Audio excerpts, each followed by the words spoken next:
Everyone, I feel like, is doing nicotine pouches. They've kind of become this work performance toolkit. It's not a subtle molecule. It's probably one of the most addictive substances known to man. We touched upon peptides very briefly. The story of some of these synthetic peptides, no, they're not natural. We don't know what they do long term. Intravenous drips are becoming like the new thing. I would avoid an IV bag like the plague if you didn't need it. I've got an amazing infusion device. It's called my gut. How long have you been a doctor? 26 years. The foundations of my work, which is how can we push to the limits you internally before putting external stuff inside you. That has taken us to fairly big extremes, like to the South Pole, seeing how men and women perform against each other in hyper-endurance settings. How do you think it went between men versus women? I want to say the women felt better. Why do you think that? Because I think we're naturally the strongest race. Interesting. The enhanced games, athletes competing on legal performance-enhanced drugs. People are going to take performance-enhancing drugs in elite sport, period. What is really intriguing to me is any of this going to help us still be skiing when we're 90? If I only have £50 a month to spend on something that's going to help my health, what am I going to spend it on? If I was going to put my money on anything, it would be on that $50 being, and then the number 2 in the most effective regenerative medicine clinic in the world, and that is the one you can visit 8 hours a night, called your bed. I think we're in a very challenging time where product is something that's in a pill, but maybe the real secret sauce that is indicated by the data is. Guys, we have hit 100k on YouTube. Can you see this epic plaque that is behind me? Thank you to every single one of you that has subscribed and helped grow the show. It means an absolute massive amount to me and everyone who works on this show. And if you haven't, if I could please kindly ask you to press subscribe, it would mean the absolute world. Thank you. Jack. Hi. How long have you been a doctor? 26 years. And tomorrow. Oh, happy birthday. It is my birthday tomorrow as well. No. Yeah. Really? My first night on call was on my 23rd birthday. Wow. Yeah. Happy birthday for tomorrow. Yeah. So in that time, how has your mindset on a doctor changed? When you start medicine, it's very different to when you've been practicing it for a couple of decades or more. So I very much moved from thinking of medicine as being something where you fix disease to something where you prevent it. That's probably the biggest single change. From the science of fixing pathology to enhancing physiology. Mm-hmm. And what can we get out of our lives versus how can we just fix things once they've gone terribly wrong? That's the biggest single shift. Okay. Because I loved this line that I saw on your website. So you describe many people who come to you as burning the candle at 3 ends. 1, ignoring essential medical maintenance. 2, sleep deprived, unfit, burning out. And 3, somehow tolerating it all. I think you've just described me. And you. Afraid so. Yeah, CEO syndrome, entrepreneuritis. Yeah, that's true. So for anyone that recognises themselves in those 3 staples, how do you kind of navigate them through a different angle of health, or how to maybe, I don't know, how do you treat that person? When was the last time you felt really, really well? Like you felt so vibrant, you realised that the year that you were feeling okay wasn't actually okay? A lot of people don't know what that feels like. It's only after you get them to realize what feeling great feels like that they realize that they weren't doing the right things for their bodies. They were burning the candle at 3 ends. There's great fun in fireworks. It's great fun in having bright lights burning the whole time. But it does have an energetic cost, a mental cost, a physical cost.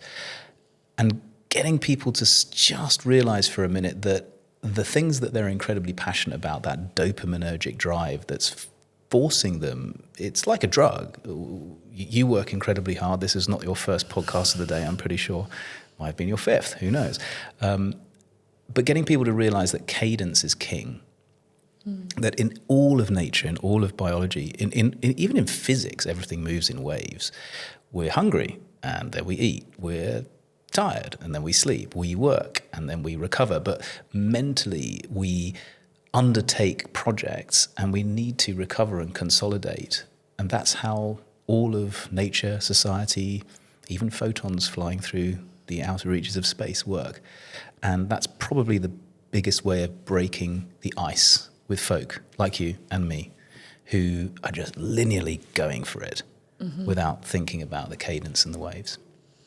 So say someone comes to see you, what's like the things that you look at? Because I think that's what people will find really interesting, and how you look at more prevention. Well, how old are you? Are you a woman? Are you a man? Menopause, andropause, recovering from COVID, family history of cardiovascular disease, worried about Alzheimer's, beginning to forget things, maybe because you haven't slept, or is it real? Dementia. The starting point is always a really deep history. Right. This is the best scan that anyone has ever invented. It's not an MRI, it's not a CT machine, it's not one of those wonderful Neco scans that take photographs of every millimeter of your body. It's a good history. And great historians, some of the most fantastic doctors that I've ever had the chance of working with, are just unbelievably good. A bit like brilliant podcast interviewers, I guess, about getting information that you haven't really expressed before, or not cohesively in a story, and really beginning to understand, like, who are you? What were you when you were one cell? When you were just first conceived, where was it? I'm not talking about which restaurant your parents had dinner at the night before, but the circumstances of your gestation, of your childhood. How did you get from being one cell to these 38 trillion cells that you are now? And what are the risks, fears, goals? What are all of those things that are absolutely vital to know before you can start going into any of the detail? So it all starts with a history. It all starts with understanding the person in front of you. And that is proper old school medicine, actually, in a world of high tech. But then, obviously, going into, okay, what are the hard data that we need to know? What is going on in your blood that we need to know about? What is going on in your physiology? How fit are your cells? How fit is the whole system? Is that tendon that's been bothering you really a problem? And those are the sort of secondary investigations, but it all starts with your story. How good are you at this, applying this to yourself? Well, I'm alive, which You're having breathing. burnt the candle at three ends for a fairly long time. No one's perfect at this. The best CEOs, the best leaders, the best folk who are really taking the bull by the horns and achieving seemingly impossible things, and no one's perfect at this stuff. The reality for me is that I think as a doctor you tend to make sacrifices a lot for others, and you take on a lot of cognitive and emotional burden, in fact, because you don't just see happy stuff, you also see sometimes all edges of life and death. And I'm not the best, I don't think, at following my own advice from a burning the candle perspective, but I'm pretty good at knowing when to stop, when to regroup. I think that's the key, right? Yeah. When to pull it back. Yeah, and it's really about, as I said, it's about the cadence. It's not about the intensity. So yeah, many candles being burned at many ends, and somehow or other still here, with the physiology and the cognition of somebody who maybe shouldn't be doing quite as well as they are. But yeah, that's not particularly genetic either. I think that is maybe a bit of my own medicine. So I want to break down like a few different things today. And you have amazing research on your website, WellFounded. And one of the things that really kind of struck me, which we haven't spoken about on this podcast before, maybe it's because I don't do them, so maybe there's like a lack of interest, but actually I've realized that now when I'm out, everyone's having them, is nicotine pouches. Now, I think you were a little bit shocked when I was like, I want to talk about this today. And you were like, is this a thing? And I was like, everyone, I feel like, is doing it. They've kind of become this work performance toolkit. I would say, like they're a cognitive stimulant, people say. Yeah. What is the deal with them? Like, are they good? Because when people are like, oh, you take one and I'm hyper ultra focused, it kind of influences me to think, oh, should I try it? You're right. It's a cognitive stimulant. It's probably one of the best known cognitive stimulants that mankind has realized perks you up more than caffeine. And it's an incredibly potent molecule. It mimics one of the key neurotransmitters in our brain. So when you take nicotine, it doesn't matter how, whether it's through smoking it or whether it's through the lining of your gums, whether it's on a patch, whether it's vaped. Nicotine, of course, it's going to go pretty well straight into your bloodstream unless you're swallowing it. It goes through your gut, and it will give you an extreme hit. It is not it's not a subtle molecule. Okay. Is it dangerous? Like, can I get physically addicted to it? Yes, absolutely. If I'm taking so many? I think it's probably one of the most addictive substances that is known to man. Anyone that enjoys the feeling of something psychologically will get addicted to it, but it is physiologically addictive. So that is the reason why the cigarette industry does so well. I mean, we're drinking out of coffee mugs here. It's usually coffee in here. I haven't actually got coffee, but got water.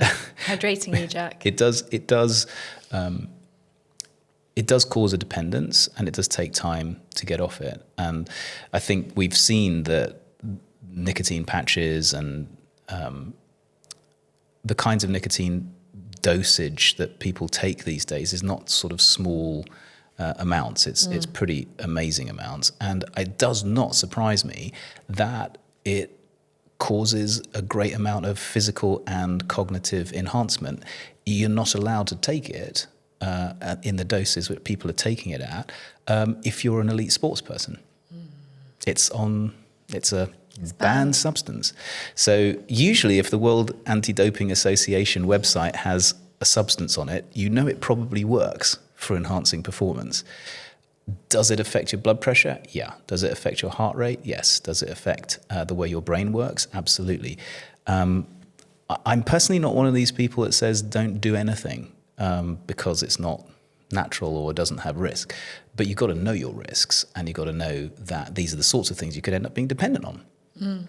I personally don't take them. I'm very, very happy with my coffee. But I guess for folk who are not following those rules around like cadence and really getting the sleep in and getting the recovery in, and not stimulating their brains perhaps at the right pace and the right frequency, you end up getting tired. And what's the best way of enabling creativity and amazing cognitive performance if you're really tired?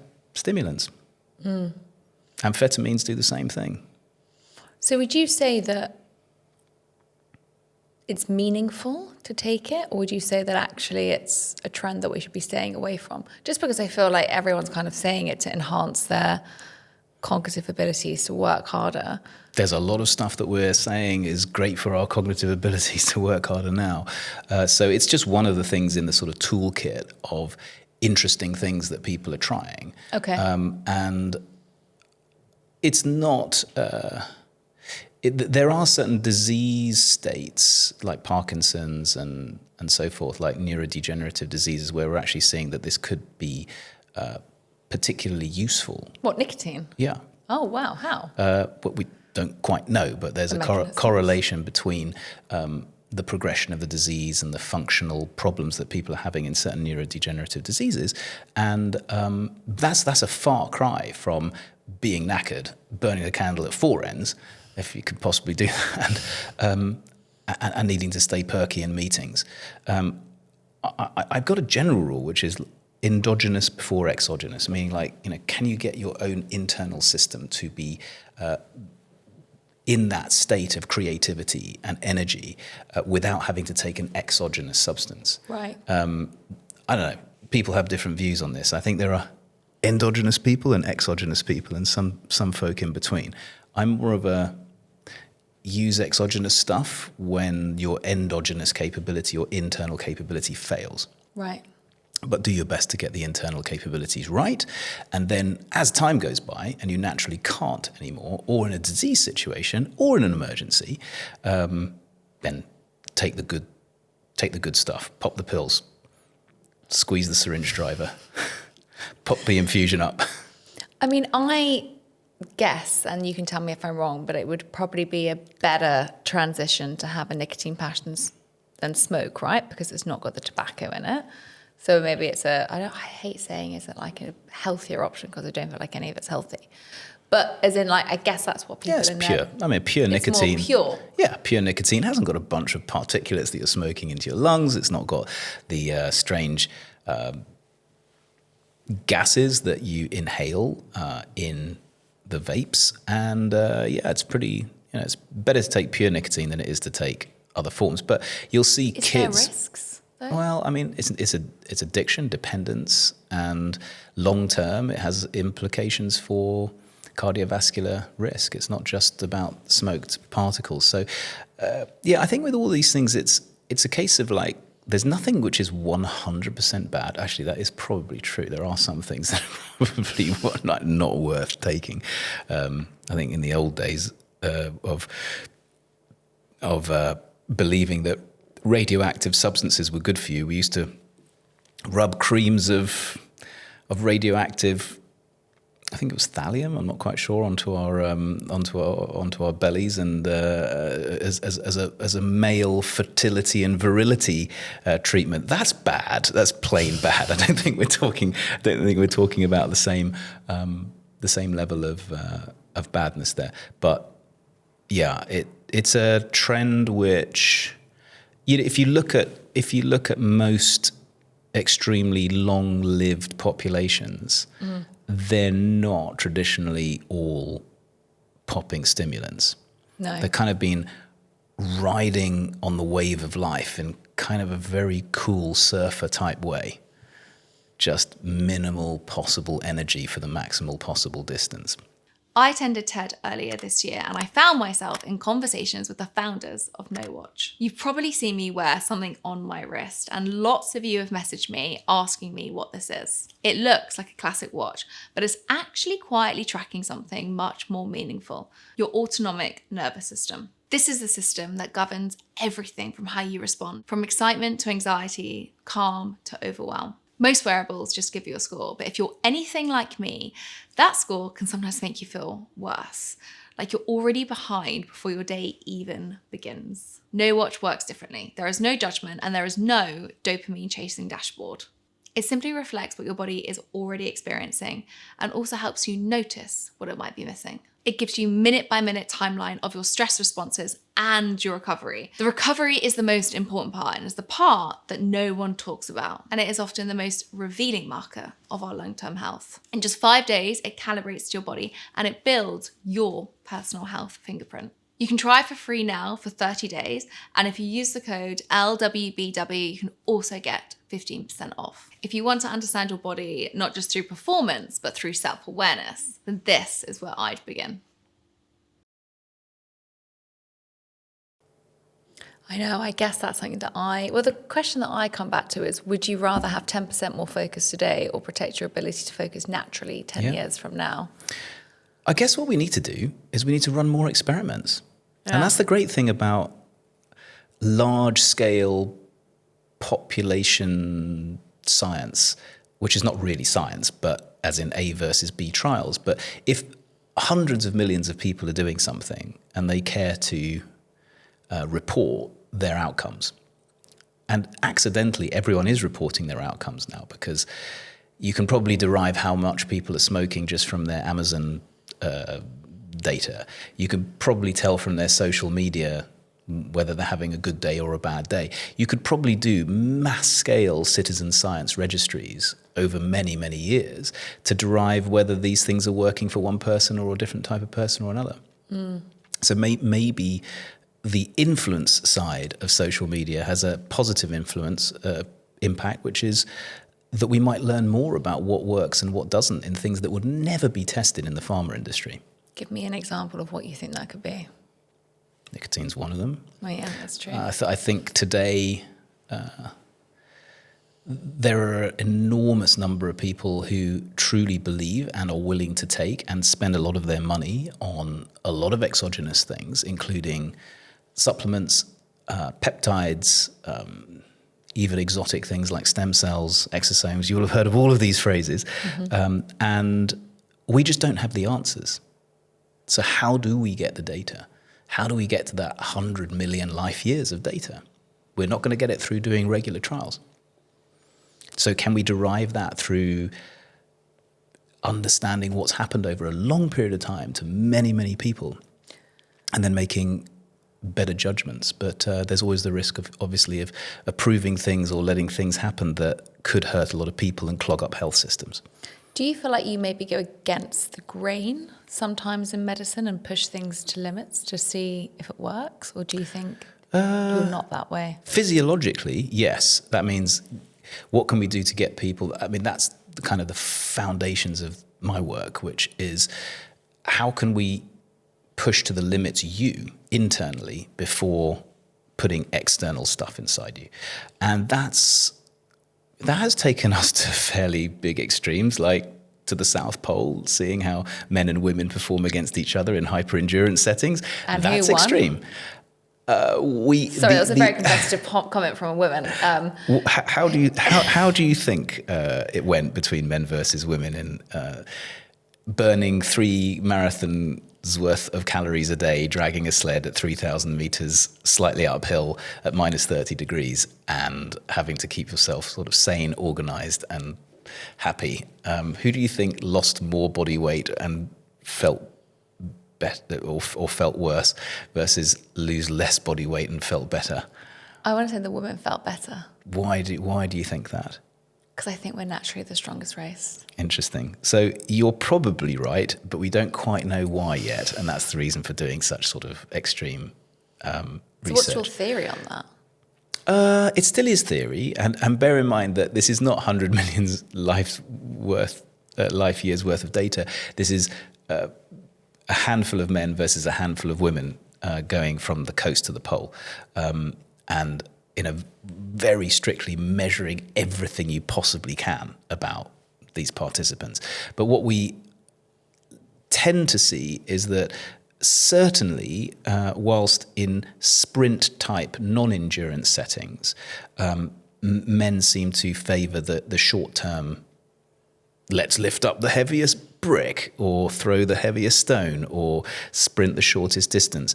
As you get into ultra-endurance and hyper-endurance settings, that gap closes rapidly to a point where potentially women are losing less muscle mass and maintaining their physiology as well as, if not possibly better than men. Wow. And it could be because nature has cast its net quite sensibly to say, that lot, let's get them to lift up heavy things and fight things and run fast, and this lot, let's give them the advantage when there's not enough food and there's got to be mass migrations, and they've not got to only look after themselves but also the next generation. Men, women, it might make some evolutionary sense. Do you know what I find odd? And this is going back to a French lesson, and I know this sounds very random what I'm about to say, but you know how there's feminine and masculine terms in the French language? And I never really understood why is hands feminine and feet masculine? Oh, that's a good point. Well, I can tell you, because I got told by my French tutor, he said the reason why hands are feminine is because if you go back, women would be using their hands more to make things, not like crafts and tools, but actually like making the home and like whether it's like wash it, whatever it was, they were way more malleable with their hands. The men would be walking, so they'd be leaving the tribe, and the women would be staying in the village using their hands, but the men would be walking. And so she's like, a lot about understanding French language is going back to actually using a lot of common sense about these things. Maybe. And I'm thinking about this in terms of like, well, women outlive men. Women do outlive men, yeah. They also, This isn't a battle against the sexist, by the way. No, This is but just me trying to like, it's quite interesting. We learn a lot about different folk who survive and thrive in extreme environments. And that's the very crux of what I've been interested in medicine and physiology for all this time. And why not try and work out, okay, there seems to be a cluster of advantages over there. It happens to be in women, or it happens to be in this particular type of population, or it happens to be in these people with these genes or those genes. And that helps us understand, what should we be doing when someone's in intensive care who's losing loads of weight, and we need to feed them in the right way. They're in an extreme setting as well. They're in a hyper-endurance, long haul of getting out of hospital. You know, they might their South Pole victory is getting back home.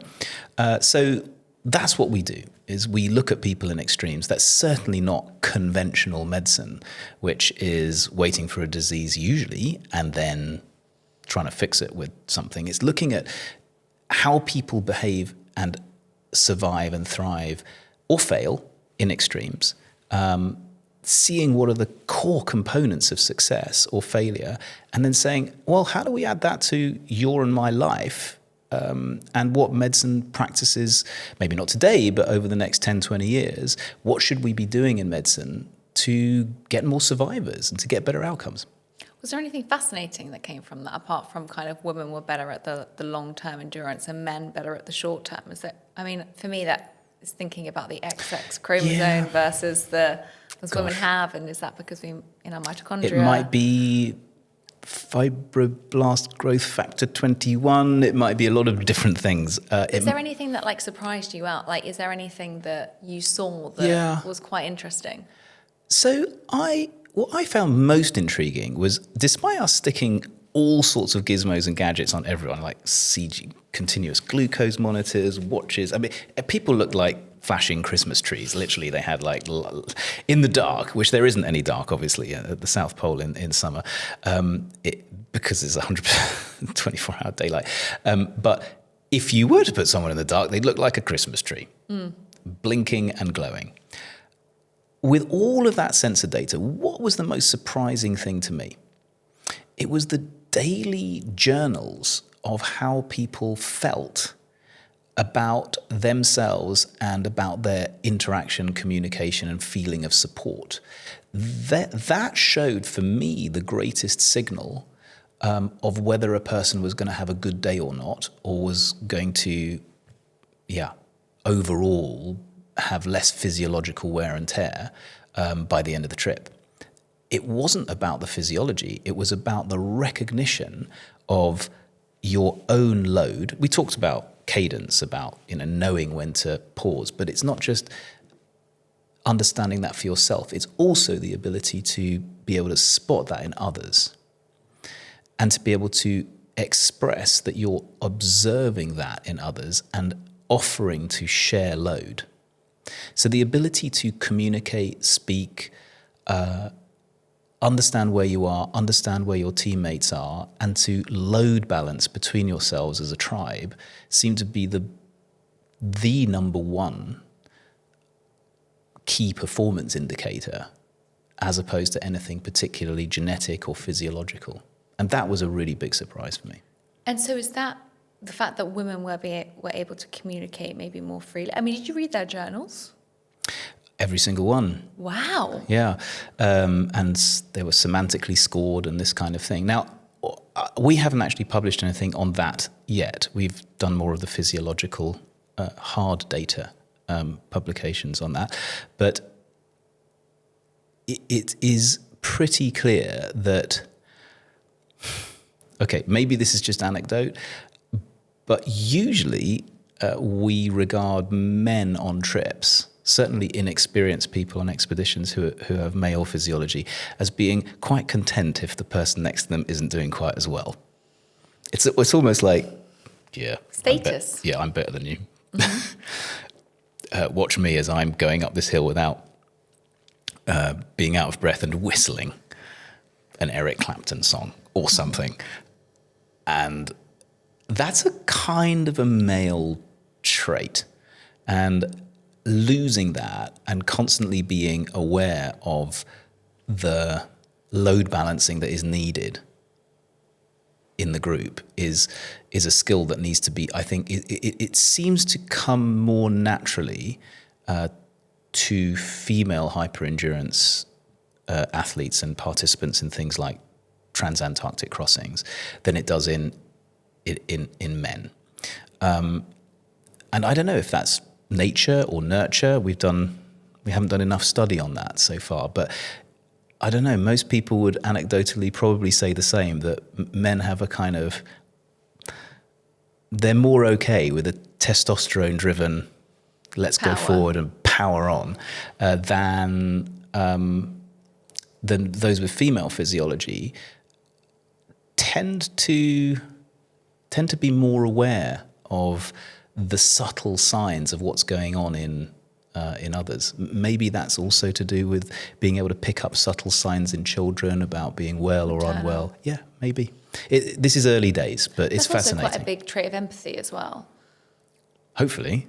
Well, it's a very big trait of empathy. But I think, naturally, the women become the caregivers, right? And so you naturally are always... I think women normally put themselves at the bottom of a list, and they normally put everyone else above them. And that's actually why, I think there's a crisis where women feel so unsupported because they're trying to do everything and they're the ones at the bottom, which is a big analogy of put your own oxygen mask on before you put anyone else's on, right? Yeah. And that feels like that's kind of come out in that study quite a lot. It's certainly being indicated that if you want to have a really successful round-the-world yacht crew or Antarctic crossing crew, make it mixed. For sure, a bunch of dudes may not be your best pick. So yeah, that seems to be the way things are looking. But it's very, very early days. But in answer to your question of what was the most surprising thing, it wasn't the physiology per se. It was more the psychology. We have had so many guests on the show to discuss the importance of the vagus nerve, and actually devices that can support your nervous system health. As someone with ADHD, I've learned that supporting your nervous system is foundational to your overall well-being. And vagus nerve stimulators like Pulsetto can genuinely be beneficial, similar to somatic body work. Now, over the past year, I've seen the biggest shift in my health personally hasn't come from adding more to my routine and overwhelming myself, but actually creating moments where my body feels safe enough to genuinely slow down, which I think we all need reminding of. So that's why I wanted to share what's genuinely been helping me. And that is this vagus nerve stimulator, Pulsetto. Now, it's become a small ritual that I turn to when my mind feels really busy or during moments of meditation, because it helps connect me more to my body and feel grounded. It supports what I'm already building rather than adding pressure. So what I do is I pop it on my neck, I turn it on, and I use it for 4 to 10 minutes every single day, and it connects to my vagus nerve, which puts me from the stress response into more rest and digest. And if you're someone that really likes touch and body work, this might be genuinely really helpful. So if you're serious about connecting more to your nervous system, Pulsetto can be genuinely transformative. If you're looking to support your wellness routine, I'd recommend giving it a try. And what's amazing is that you can discover Pulsetto using my code SarahAnn at checkout. There is also a 30-day money-back guarantee, so if you see that it works or it doesn't work, you can send it back. As always, I only share products that I genuinely have used and enjoyed and believe in, and I think could help you too. It's important that Pulsetto is a wellness device designed to only support relaxation and well-being. Individual experiences may vary, not intended to diagnose, treat, cure, or prevent any disease. So if it sounds interesting, give it a go and let me know what you think. Well, that's what I'm interested in. That's like when we met at Odyssey in, I can't remember where it was, the Abbey just outside France. It was beautiful. Yeah. And I, hosted a talk around the optimization culture and actually why, the mindset piece is actually one of the most important when it comes to this. And actually our thoughts have the power to change our physiology, right? Changes our behavior. It's kind of like the central node to everything. It is. Yeah. It's not the peptide that you poke in. It's not the supplement that you swallow. Mm-mm. It's not the brand new NAD infusion that's just come out with some extra chemical. It really is what's going on up here and what goes on between people. The verbalization. Yeah. So let's talk about the enhanced games, because I touched upon this so briefly with Dr. Karan, who was on the podcast before. But I found this interesting. So I read your article on the enhanced games. Now, if anyone doesn't know what the enhanced games is, May the 24th, 2026, the enhanced games launched in Vegas, which is basically athletes competing on legal performance-enhanced drugs to win big prize money, supported by a range of billionaires. Love it or hate it. Interesting to look. So before we dismantle it, I want you to give me your strongest possible argument in favour of the enhanced games. Data. Okay. The reality is that whether we like it or not, it doesn't matter how many bans you're going to put on people, how many fines you're going to give people, how many gold medals you're going to withdraw. People are going to take performance-enhancing drugs in elite sport, period. And the big pro for accepting that and saying, look, it's going to happen, is a little bit like intravenous heroin addicts being allowed to get needles from the health service. Right. It's kind of saying, look, you're going to do it, but let's get you to do it in a way that we can have some form of visibility on it and maybe even learn, right? That is the biggest single thing, is not being so patronizing to believe that by saying this is banned, that people are not going to take. It's just not going to happen. So learn. The data that you could get from studying people over time and actually seeing, is there a performance enhancement? And I'll say what I think is the most interesting type of performance enhancement, because it's slightly adjunct to what the games were trying to do. And what are the harms? And really building up a registry is important. It's too small to develop a really good registry. That's the challenge. And actually, God knows if the data were really that collected or offered were really what was going on. But what is fascinating to me is not whether somebody can get their personal best at the age of 45 or, as we probably pretty well failed to do in the enhanced games, win any new world records. That was what was really interesting. Like the guy who thought was going to beat Usain Bolt, and he didn't. No, he didn't. It was miserably, nowhere near. Miserably didn't. There was only one. It was the swimmer. There was swimmer, but they were wearing they were wearing a swimsuit that was invented by Poseidon himself. But they're still arguing that, right? Yeah, it's a performance enhancing swimsuit. I actually did some calculations on it, and it gave more of a performance advantage. Many more gold medals would be won in normal games if people were wearing those suits. So, but the point is not about winning a gold medal now. What is really intriguing to me is any of this going to help us still be skiing when we're 90? That's more important. 100%. For me, give a person $1 million if they beat their personal best 10 years after their personal best.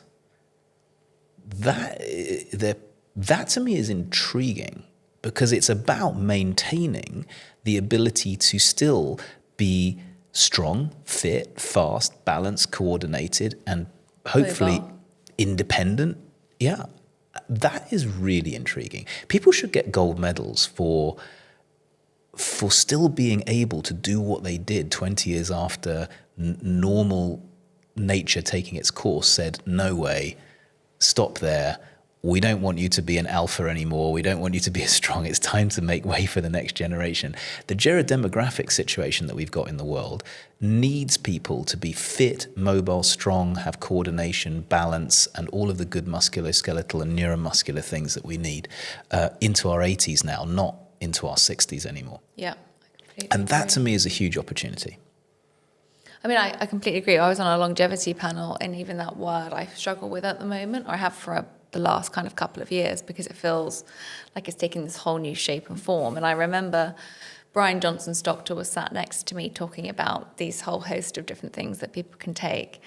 And I kind of, half of it goes over my head because it feels so advanced for where we are right now and where mainstream society is. Obviously, there's a very small subset of people that really want to expand and optimize and do all those things. But for the most of the people, we're not even eating enough fiber. So I feel like, you know what I mean? I'm like drilling it all the way back to like common sense a lot of the time. Sauerkraut. And yeah, exactly. And I'm like, you know, just make sure that you're not eating just, you know, your cereal in the morning. Like we need to be getting more nutrition into us, full stop, let alone the host of things. But it was really interesting. One person put their hand up and said, if I only have £50 a month to spend on something that's going to help my health, what am I going to spend it on? And the irony was, even then I'm thinking for the average person, that's still so much more money than most people will spend.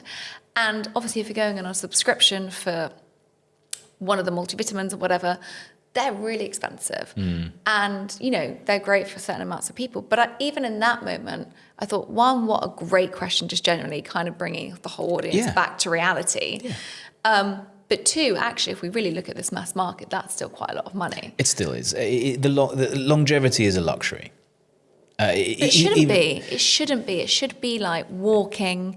It should be about trying to get some good sleep. It should be about trying to bring fun and enjoyment back into people's lives. Yes, I agree. If we're dialing it down to the basics. Right. But we know that probably a couple of the biggest things that determine your longevity is choosing your parents well. How do you do that? You can't. You don't have a choice. You don't have a choice, but your genes is one part of it. And the other one is your postcode. Interesting. So it's your wealth. It's not to do with whether you've got. So this is to your point about, do you have 50 quid a week to spare? Was it a month? A month. 50 quid a month. Yeah. I mean, if you're not buying nicotine patches and you're doing some other things wisely, quite a few people could probably get to spending 50 a month wisely. But that is nothing compared to what we are being advertised. I know, that's what I mean. If you want to go into peptides, the typical MOTS-C prescriber, even though it's not a medicine yet, will be asking you for $3,500 a month. I mean, who can afford that? Whether it works or it doesn't isn't the point. But 50 is wishful thinking. The amount that we are being persuaded to push into ourselves is pure marketing and no science. Or if the science is there, it is unbelievably disproportionate to the marketing push. What would you say that somebody, if they had £50 a month to put something towards their health, what would you say? Personal trainer. Really? I mean, I feel like a personal trainer is like 80 quid a month. Yeah, you get online. Anything that can hold you. The biggest problem is the toothbrush problem. It's, will you do it every day? Ideally twice. Yeah. It's not the substrate. It's the sticking to it. It's the consistency. It's the consistency. That's the boring part of anything. Hyperbaric oxygen therapy. Do you have £250,000 to spend on a 4-man chamber that you've got in your home? Oh, and you've also got it in your ski chalet in Verbier as well, because, you know, why not? No. But even then, if you're not doing it very frequently, it makes you feel great for a bit, but there is no evidence. In fact, we know it probably doesn't work unless you're really doing things regularly. So regularity, again, it's the cadence as well. It's not like doing things until exhaustion, and it's making sure you get the cadence right. We call that periodization when it comes to exercise. But why is it that almost across the entire board of health outcomes, exercise turns out to be boringly the thing that, even in Parkinson's disease, it's the only one thing that we can see that makes a difference. Look, it is the ultimate longevity drug. Exercise. What type of exercise? The different domains. So across the board, generally, it's you've got strength, you've got endurance, you've got balance, you've got mobility, like the ability to stretch and so on, and then you've got kind of strength endurance, which is like not ultimate strength, but strength, endurance. And those compartments are all important. But what is happening in exercise? We hardly really know, but there's this theory around myokines. It's like when you get your muscles moving, they release an unbelievable number of weird things. Kines meaning movement, kinetics and things that move things. Myo meaning muscle. So they are signaling things that come out of the muscle, and they flood the system with all sorts of signals to produce hormones, growth factors, repair signals, changes in how your vessels respond to damage, inflammatory factors for healing, anti-inflammatory factors for reducing excessive damage to cells. Myokines are the most untapped and misunderstood and underappreciated factory of wellness and longevity medicine that the body produces. The other side of that, of the wave, is sleep. So, I mean, there are so many things that could be missing that are easy fixes. If you're not seeing any sunlight, vitamin D maybe. But without fail, it's the amazing stuff that comes out of moving kind of reminds the body overall that it's still useful, that it's still working.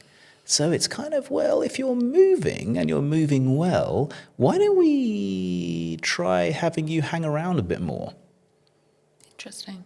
And I think there is work now happening in, like the work of Michael Levin at Tufts, who are looking beyond what's happening at a genetic level or just a neurological level about how cells connect to each other. They call those things bioelectric fields, non-neural networks. The body seems to be talking to other parts of the body in a very low frequency way, kind of signaling that this should be happening here and that should be happening there. And right from a molecular, cellular, mitochondrial level through to overall whether a tissue is being well used, it seems that if you move well and you continue to help yourself move well, there is the biggest single win. And the results, obviously, that you don't need to argue about the data, whether it's in cancer prevention and survival, cardiovascular disease, neurology and neurodegeneration, protection against dementia. It almost doesn't matter where you look. Exercise seems to be it. So if I was going to put my money on anything, it would be on that $50 being anything that would enhance my metabolic physiology, which comes mostly from moving. And then the number two would be investing that £50 or dollars in, I think, the most effective regenerative medicine clinic in the world. And that is the one you can visit 8 hours a night, called your bed. The rest is great, icing on the cake, but none of us are really optimizing. Brian, for whether you like him or you hate him, at least he keeps his exercise up and he does those things to a point of exhaustion for most people, mentally, and the isolation and various other sort of things. But then loads everything into himself. And, arguably, does he or does he not cause himself an autoimmune gastritis? I don't know. As a result of all the foreign external stuff you put in. But that today is, as far as we know today, is the biggest single thing that we're not doing right. And it's affordable. So I would say to that, if that is what you believe to be the kind of key lever in longevity, investment in good trainers. Accountability, maybe. Accountability. Look, let's take it to an extreme. Yeah. If you had $5,000 a month to spend, and you'd already easily paid for your trainers and great organic food, you had a job or security that enabled you to not have to wake up at 4 o'clock in the morning worrying about money or what was going to happen to your elderly parents who've just been diagnosed with dementia. All of these things were just out the window. You lived in absolute fairy tale wonderland, maybe in Venice Beach, who knows? A muscle, what is it, Arnold Schwarzenegger's gym? That's right, at Muscle Beach. Muscle Beach. And life was good. Or maybe life is good for some in that particular utopia. And you had $5,000 a month. What would you do with it? What would I do with it? Guys, it's taken me 8 years, but I finally wrote a book, and it's called Healthy Shouldn't Be This Hard. And actually it became a bestseller this May. Very exciting. Now, if you want more self-compassion in your life and you want to know the reasons on why that is so important, I tell you all in this book, and I give you a lot of tools to help you get there. It's definitely been a lifesaver for me, and I know many people that have read it, it has for them too. So if you want to check it out, head to my bio or the show notes below, where you'll find the link to the book. God, I was listening to what you say then. What would I do with it? I'd absolutely love to be in the utopia. I don't think that's ever possible. What I would do with it? I would, now living in the UK where it's a heat wave, I would invest in air conditioning because that will help my sleep. I can't sleep in this heat. Neither can I. But let's say that was all done. Let's say it's like totally like easy to spare $5,000, not 50. Do you know what I'd spend it on? What would you spend it on? Experiences with my best friends and my family. Right. Okay. So in the Harvard longevity study, what we have seen is the biggest determinants of longevity, although the others are important, that social connection seems to be the biggest single determinant. Yes, there are your genes, okay? It's the lottery that you've been, the hand that you've been dealt, right? It is the connection with others, the social cohesion that is the biggest single determinant, which you can actually change. You can't change your genes, but you can change your social interaction and connection. So if that is the case, and even people like Brian Johnson are recognizing that there is something magical about that, we don't quite understand the mechanisms, but the theory is that a little bit like how different bits of the body remind other parts of the body that it's worth for the whole to stay around. What if that extension was between beings?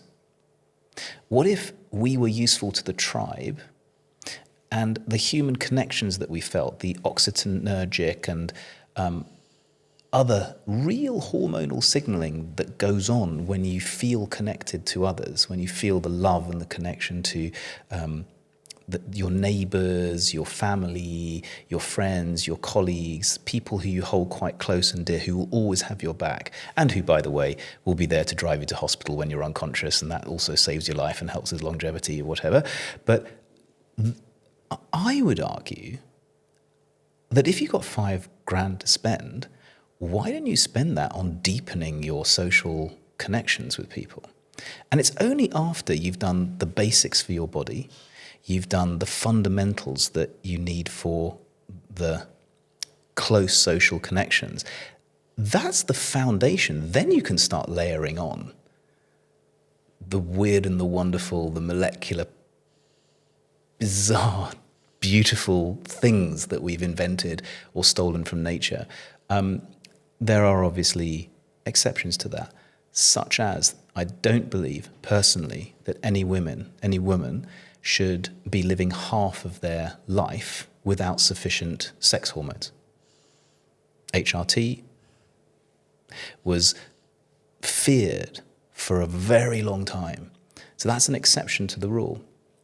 But in general, the foundations are about metabolic physiology.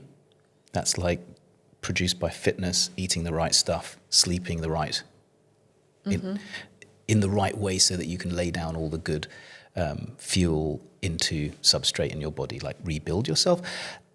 And then it's about social connection. But we don't have anything that you can buy on Amazon to do that. Maybe you should be able to buy holidays together on Amazon. Maybe that's the best way of doing it. But so I think we're in a very challenging time where product is something that's in a pill. It's something visible and swallowable and injectable or smearable on your skin or whatever it might be. But maybe the real secret sauce that is indicated by the data is this weird, it's the force. Well, you know, when we were out, I'm going to keep bringing it back to where we met, because there was a really interesting talks and forum. So basically the whole part of what we were at was about creating different conversations on different topics, whether it was like geopolitical, longevity, so on and so forth, AI. And one of them was on human friendships, which was actually, it was hosted by my friend Jeremy Yap. And he has done something really interesting where he's an angel investor and he's got a place in San Francisco and a place in Paris, where it's all about, with his founders, he says, like, have my house for free and I'll host it, but bring really interesting people. And he's all about creating these like very interesting dynamic communities that he wouldn't ever come across. And when he's in Paris, now it's all about trying to create, like, that's kind of the epicenter of culture.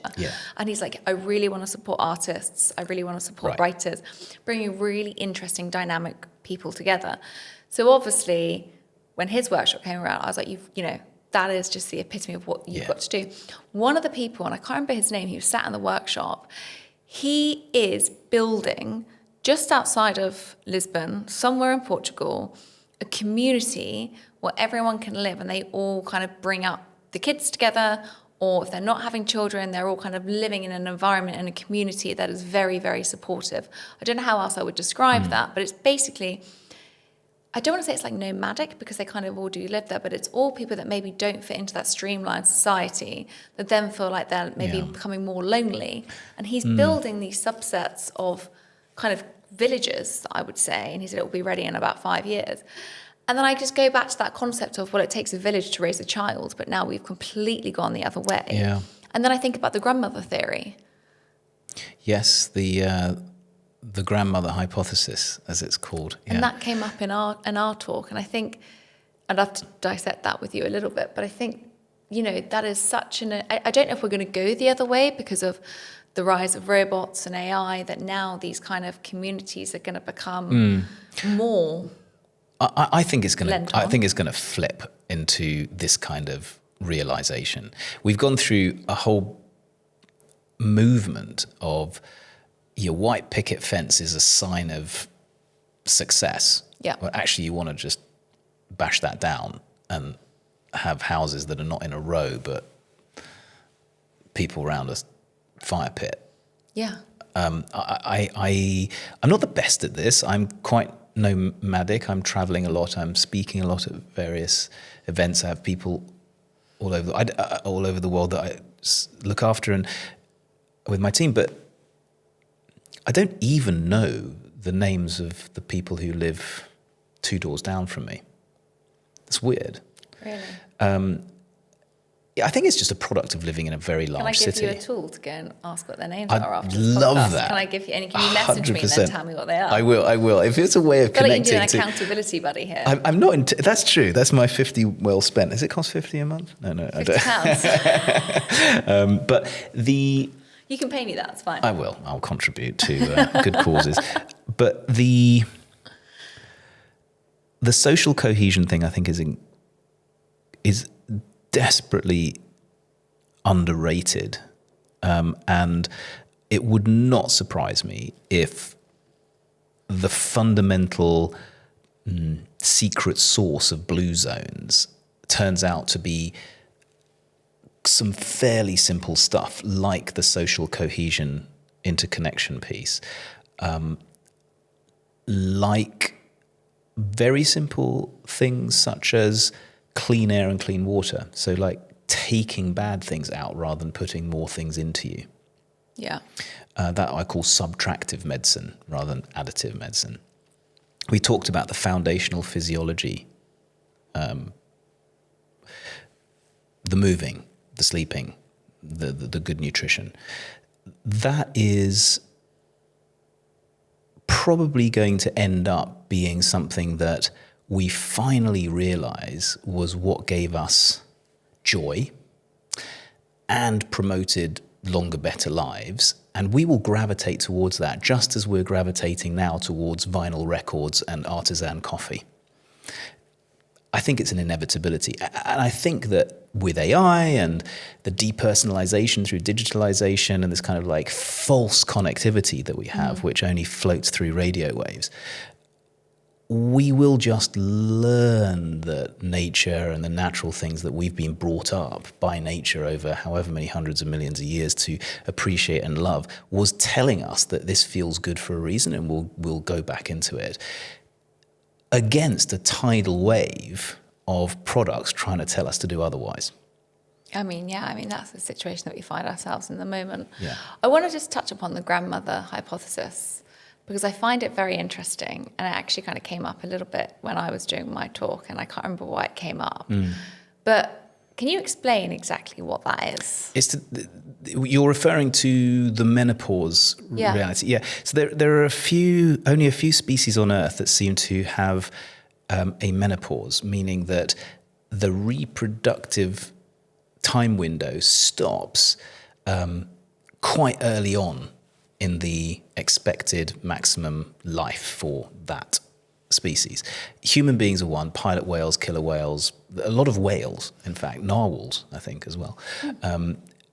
And the leading hypothesis for this is that it is advantageous to the species for there to be non-reproducing matriarchs in the mix, as in stop having kids and start using your wisdom to help your kids have kids. And that is what they call the grandmother hypothesis. No one's run a trial where they've removed grandmothers and suddenly seen people live shorter or longer. So it's just a theory, but I like to think of it in a slightly adjunct way, which is that if you are choosing to have children at the age of 40, and your children are choosing to have children at the age of 40, then you've got a gap of 80 years between the grandchild and the grandparent. And you're probably in the middle trying to scrape around building up your career and paying the mortgage and doing all of those difficult things, at the same time as having two sets of dependents. I have seen countless number of people not be able to cope with that. Right. It is far, if you have grandparents that are mobile, capable, still earning money and are absolutely have got the energy and the independence to help look after, support not only you still, but also your children. This for me is usually is an easier kind of setup than folk who've got very, very stretched out generational gaps. And this goes into population growth and all sorts of different topics of economics and policy that is way outside of my field of expertise. But what I would say is the grandmother hypothesis leans into that, which is that having generations that are all helping each other clearly is easier than the energy, cost, time, effort required if there's one set of stretched individuals who are looking after two extremes of dependence. So that to me is not good for your sleep, doesn't promote your ability to be going out to the gym every day, and you're probably stuffing food in your face, tiny little morsels that you've cooked for one person and skipped for yourself.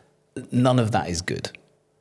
So, I would say the social cohesion piece is not just about proximity to individuals, it's actually proximity of generations. Right. I mean, it's interesting because I look at my family, and I remember there's one family picture where there's 5 generations of us together. Wow. Which is quite interesting. Yeah, very rare. Very rare. I've got an older sister who's 8 years older, so she had children around 30. Yeah. So my parents have been like heavily involved in helping. Yeah. I haven't yet. So that's going to be a very different dynamic for when I have children to when she has children.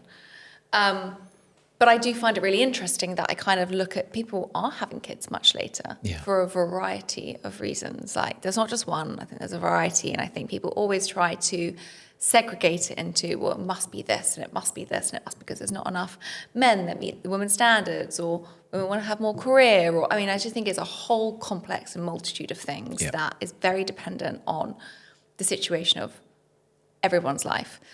But I do think that it is very interesting that even if we just dial back 50 years ago, you know, my mum had her first child at 19. 19, yeah. You know, I think that would be balked at today, wouldn't it? Yeah. You know, I kind of think about my dad's sister, you know, she again had her child again very young. And so they're all kind of 20 years apart in age. But now that's like an extreme. That's like a 20 years. Complete anomaly. Could you imagine that? 3 generations having just 20-year gap? It would be, 40 is the new 20. But isn't that like fascinating how much it's actually changed in such a short amount of time? Maybe that's from a societal survival perspective as opposed to individual longevity.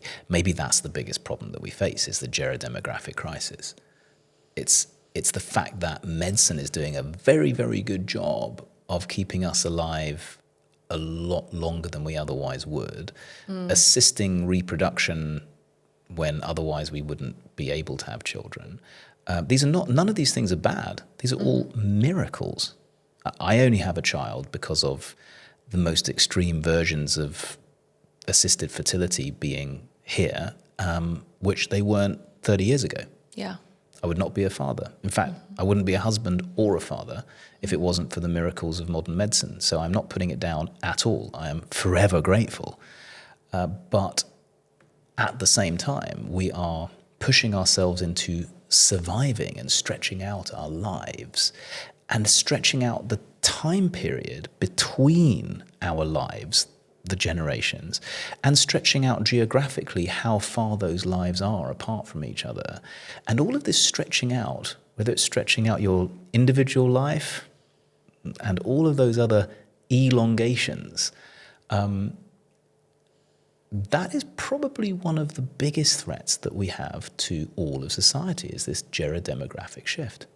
It sounds so interesting. Then I can also see like the counter argument where people are like, well, there's more opportunities and there's more kind of available and you can live different types of lives. And, you know, I think about that. I always think about like the counter argument to this stuff and actually think, you know, for instance, yes, we might be living on the other side of the world where our family are, but then you have this host of other opportunities that come your way that the previous generation wouldn't have. So like, where is the cutoff point? Where does the benefit decrease when those opportunities occur? There's no such thing as a free lunch. As the bottom line. No such thing as a free lunch. I would argue that the experiment that we're running, and this comes back to should people be allowed to run experiments? Should you ban nicotine? Should you ban peptides? Should you ban the enhanced games? What do you think we should ban? What do you think is the most dangerous thing out there? The most dangerous now? thing is not learning and acting quickly enough off the data.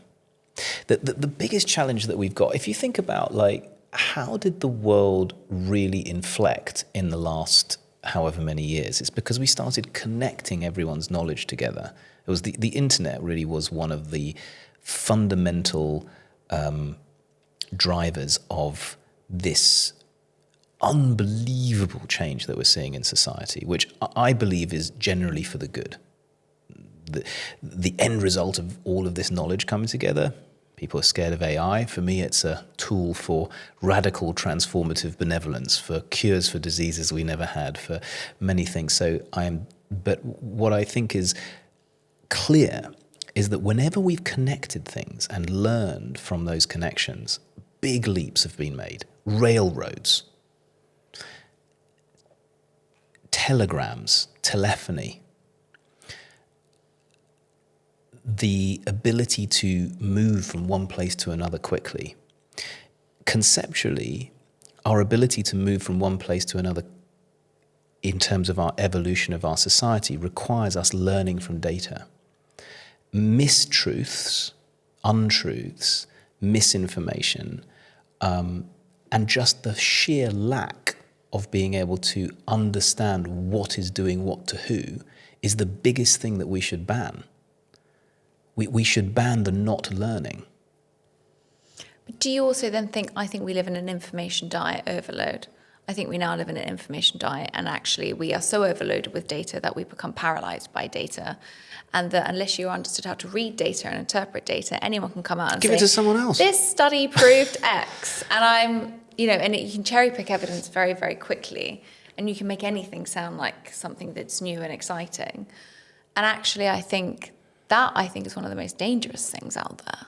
Yeah, but collecting data on what's working and what's not is better than just letting it happen, which it's going to happen anyway, and not knowing anything about the result except the claimed results of the marketing departments.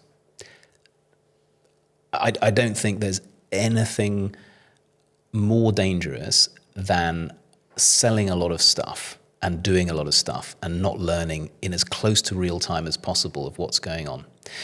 Case in point, we changed the entire way that we ran trials during COVID. Everyone was trying everything.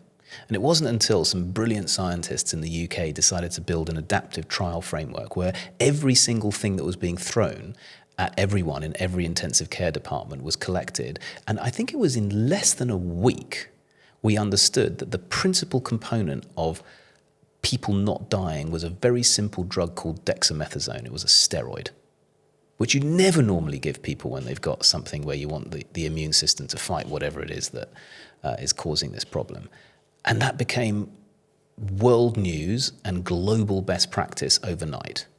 And yet, we are doing all this stuff so-called for longevity without learning from it.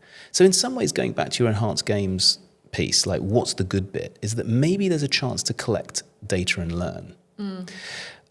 What I would say is the other thing that we really need to stop doing is we need to absolutely stop in its tracks misinformation.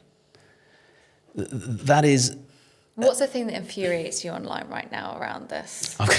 I mean, you could probably read what I write and see that I'm generally perplexed. I wouldn't say infuriated, but bamboozled, perplexed, and bamboozled is such a great word. It's not bad, and I don't get angry about a lot, but there are some things that really just make me think that the world's a bit goofy. And what is that? I mean, for instance, one of the pieces is NAD infusions. I know you want to talk about this. I did want to go there. We both wrote a very similar piece, which is quite uncanny around this. There are two types of people. There's people that absolutely, really fundamentally know about biology, and there's the people that know that they will never know about biology. I'm the latter. But there's an awful lot of people that are selling an awful lot of stuff that think they know about biology. But what we definitely do know is that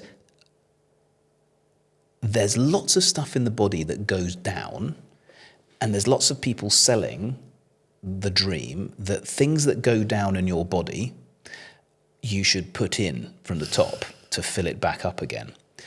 But why is it going down? And I'm just going to say, for anyone who has no idea, NAD is an energy molecule, right? And it reduces as you age. And so this is why people are basically wanting to pump more NAD. It's basically saying that this will help replenish the naturally aging levels of NAD. Just in case people think that you're talking about putting a pill, and why does it go down? Yeah, exactly. NAD is an unbelievably important part of your energy producing cycle. If I stole all of your NAD now, you wouldn't be finishing this podcast. It's a rather important thing. And we know it's important, and we know that in people who are young, they've got high levels. Abundance. In people that are old, they've got lower levels. And we also know that people who are young maybe have less disease, and people who are old have more disease. So we suddenly go, low NAD is caused by aging, and low NAD causes disease. Therefore, high NAD in old people means less disease. Wrong. The reality is that NAD goes down only to a point where it's really affecting cells quite late in life. The reason why it starts going down is not because your cells just get knackered. It's because you have lots more accumulation of inflammatory cells and even cancerous cells that mop up NAD at an aggressive rate. They are scavengers of NAD, and these inflammatory processes love and need NAD 60, 70, 80 times more than normal cells. Wow. Okay? That's why there's a hole in the bucket. It's not just the bucket has stopped producing NAD. There's a hole. Those holes are filled at the bottom with hungry mouths saying, please give me whatever's dripping through here. So what happens if you fill up that bucket with high pressure NAD? You're fueling the cancer cells. You're fueling the cells that are doing the job. And there is research now that's showing this, by the way. I know very well. And yeah. there's and this is one of the fundamental things of like, okay, this is an example of people that know everything there is to know about biology. And the difference between the people that know everything there is to know about biology and the people that know they don't is the people that know everything there is to know about biology, when they make a mistake, people die. It's quite extreme. It is. and also, like, the last thing that I think about doing if someone comes into hospital is sticking up an IV infusion in them if they don't need it. Why? Because it's a plastic bag with PFASs. Massive amount of microplastics. It's plastic. Who on earth knows how those bags have been stored and manufactured and made before they're filled up with whatever it is you're going to inject in somebody? There are forever chemicals in the linings of bags. It's not that IVs are really cool. I mean, you give somebody that cannot absorb fluids, you give them IVs, you can practically wake up the dead. Yeah. It's miraculous what you can do with an intravenous infusion. Imagine the days where we were not able to put in IV bags in people. Many people would die either of hypovolemic shock or, like not having enough blood volume, etc., fluid volume in their system, so they would lose their lives because of lack of blood pressure, through to not having enough of anything. Yeah. Whether it's glucose, whether it's salts, whether it's sugars, it's life-saving. But the this last is the thing that NAV intravenous drips are becoming like the new thing. I mean, I would avoid an IV bag like the plague if you didn't need it. I've got an amazing infusion device. It's a huge bag with an incredible filtration system. It's called My Gut. It's an amazing bag. It contains the most incredible ways of filtering things and making sure that the right things go in and the bad stuff goes out. Popping that directly into a vein is one of the goofiest things I can imagine that you'd ever want to do. And yet, the placebo effect is huge. We talked about anti-doping. Yeah. The World Anti-Doping Association doesn't really care so much about some of the stuff you put in the bag. What does it care about? The volume. It's the amount that's in the bag that they don't like. Right. You can put in vitamins, you can put in different stuff, not banned substances, but if you put in things that expand the volume of your blood, if you put a lot of that in, they don't like it. It is not that it is ineffective, but you don't want to be doing it if you don't have to. And so what you need to do is you need to do something daily, like we talked about before. It's like if you're doing things toothbrush level once or twice a day, that is almost certainly going to be better for you than doing something at the Six Senses Hotel in Ibiza in the spa. It's a great spa, by the way.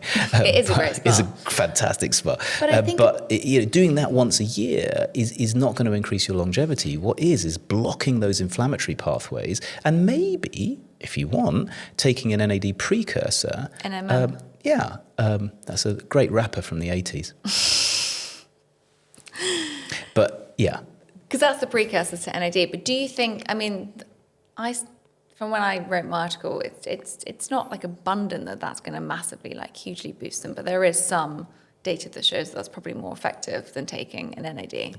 Yeah, if you take a precursor every day and you block the pathways that are sucking that NAD up in the wrong places, I'm pretty sure that we will find better outcomes on that than massive doses of a highly potent substance that is scavenged by bad cells.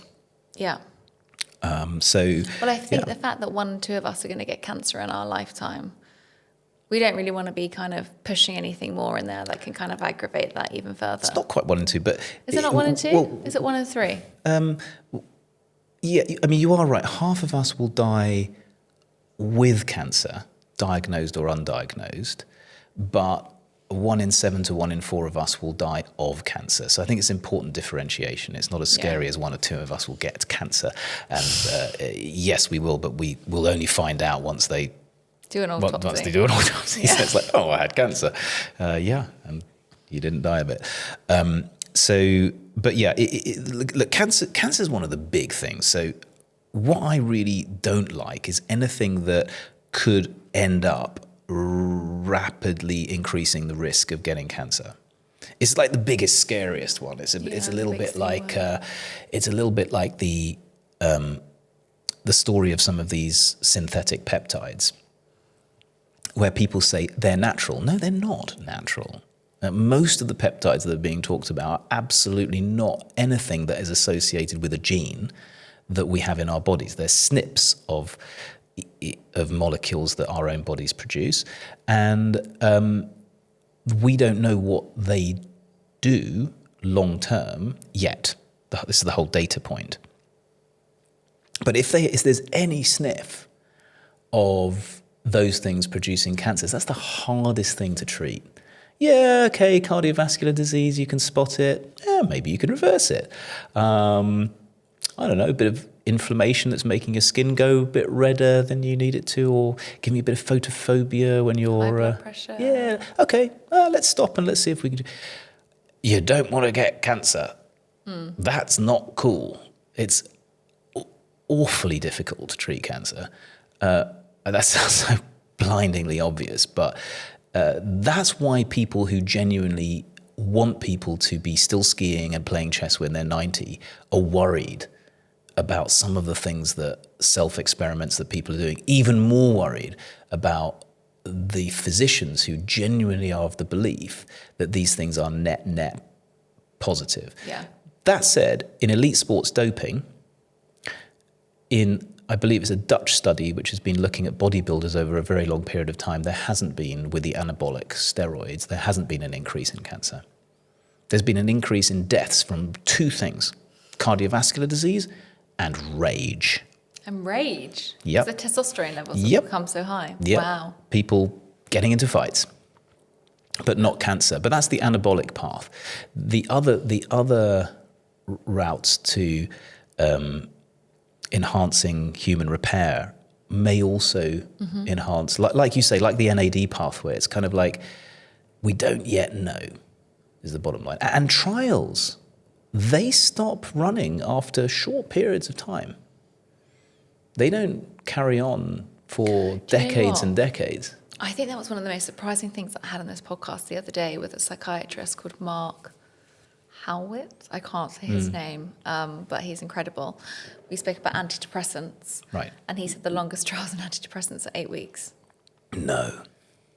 They're normally 6 to 8 weeks, but nobody ever goes on antidepressants for 6 to 8 weeks. People are on them for years. Wow. And we have no long-term data of coming off them. Yeah. And that's why when he says you're going down from 20 to 10, your brain doesn't have much of the dip, but then 10 to 5, your brain hits the dip quite quickly, and then 5, it's like you fall off a cliff. Yeah.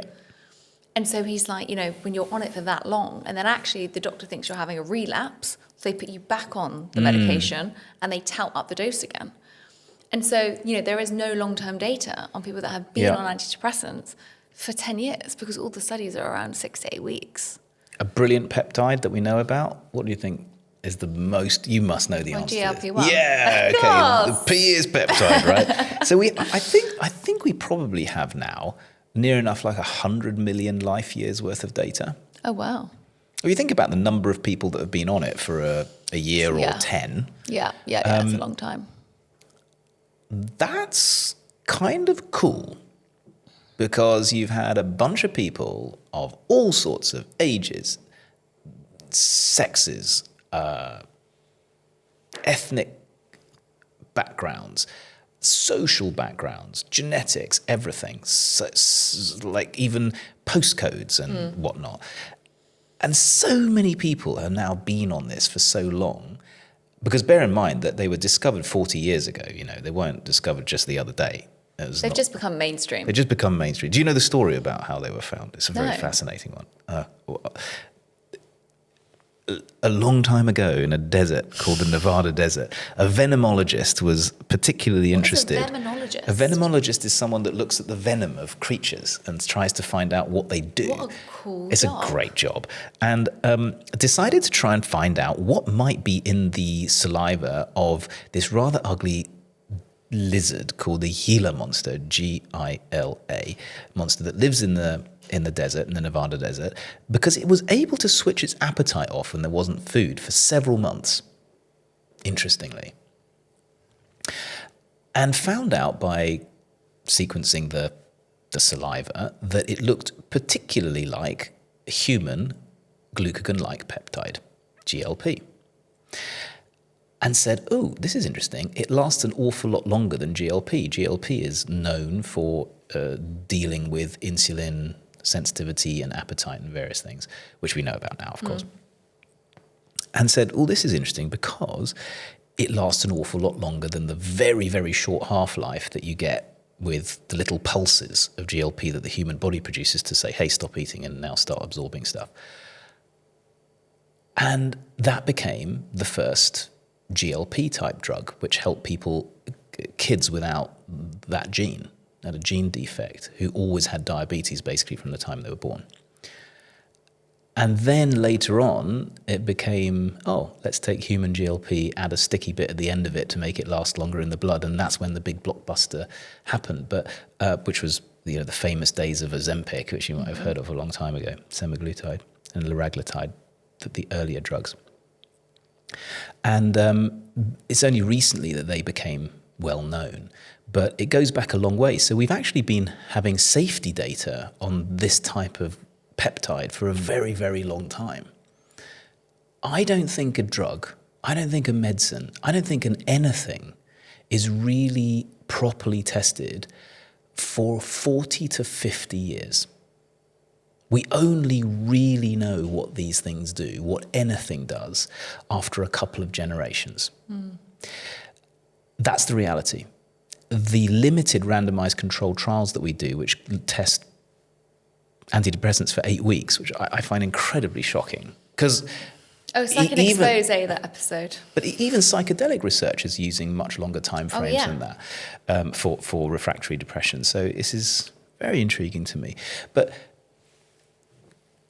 we are woefully bad because we don't have time to run 40, 50-year trials. Or the money. I mean, who's going to run a 40 to 50-year trial? Society itself will run a 40 to 50-year trial. You'll definitely not run it if there's a patent that's going to run out, or if there's no patent at all. Yeah. So I think that's actually really fascinating, that in all of this, we just have to have the humility that we actually don't know what's going on. Well, do you know what one of the best lines I ever heard, which was about a scientist? It said, you know when you've met a good scientist when they try and prove their own hypothesis wrong. Yeah, that is science, isn't it? And I think we've lost our way in that, where everyone's trying to prove that they know exactly what's going to happen, exactly what this molecule is going to do, exactly what the supplement means. And they're peddling through their own rhetoric as opposed to trying to actually say, no, what happens if we take this? Like, what are all the things I need to try and prove that this is wrong? And it stayed with me for years. Yeah. So when I try and look at evidence of what things are coming out, are they marketing, selling something? Or is it actually that they're really trying rigorously to prove something wrong. Yeah, there's marketing and there's science and there's, I mean, really great marketing can transform rubbish science. Massively. But amazing science seems to be unbelievably useless at reversing good marketing. Because a lot of it is so boring, right? Yeah. It's so What are you boring. saying? Boring. I love the science. No, but I think, when something is, the amount of reels that gets sent to me, which, oh my gosh, I'm not going to call people out because I'm not that person, but somebody very famous who wears glasses, blue blocker glasses, and I get all of these reels sent from him being like, fibre shreds your gut. And I think we just got to a point now, which obviously, by the way, it does not shred your gut. It's one of the most important things for your gut microbiome. And overall, we're not having enough fibre. Let's just make sure I get that in there. But it is terrifying, the amount of stuff that is sent online. So we've touched upon peptides very briefly. But, the amount of stuff that's sent to me on, why am I not on this? I should be doing this thing. Because everything is sold as something that's magic. Yeah, and also everything's sold as something that works for everybody. So in general, a really good way of thinking about it is, everyone's heard of the bell-shaped curve. Yeah. Okay, so... Well, not everybody. Okay, there's a thing called a normal distribution. It's a mathematical thing. And most... excuse me. And most things that do things affect people in a bell-shaped distribution. You have a tiny bunch of people at one end that do unbelievably well. You have a bunch of people at the other tail end that have an utter disaster. And in the middle is this where most of us live, where it sometimes works, it doesn't. We don't quite know why. Was it because I was crying the night before? Was it because I had more sunlight? Is it because I was taking that combination of that thing and I had a paracetamol? Or is it that I've just started to take up the drinking of kombucha, and that's affected my gut and my biome and my inflammatory response, and therefore the drug. And it's like this big mess of stuff in the middle. There are very, very few things in this world that don't fit that model. Some people do spectacularly well. Some people do spectacularly badly from whatever it is that you're going to take. From an intervention. Yeah. And there's a mess in the middle.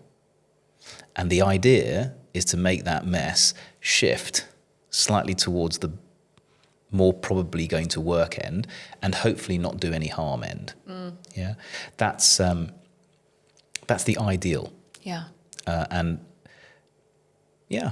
Science should continually try to say, how do we shift that? What are we learning from it? That's why trials really just take 50 years. But very, very few drugs are tested on what we call phase 4 data. Phase 4 being, it's got a marketing label, you're allowed to sell it, prescribe it and market it. But here's actually what happened 40 years later to 100 million people or 1 billion people. I've got a final question and I'm trying to think about how I would answer this. What would it mean to enhance a human life rather than merely enhance the human output? The area under the curve. If you draw human life as a line,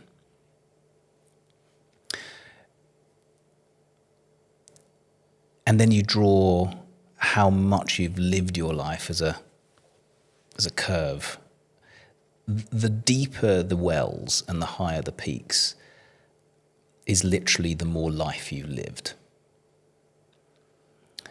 The length of your life is the length of the wiggly line above the timeline. And all I can say is that the folk that I've seen who've lived particularly short lives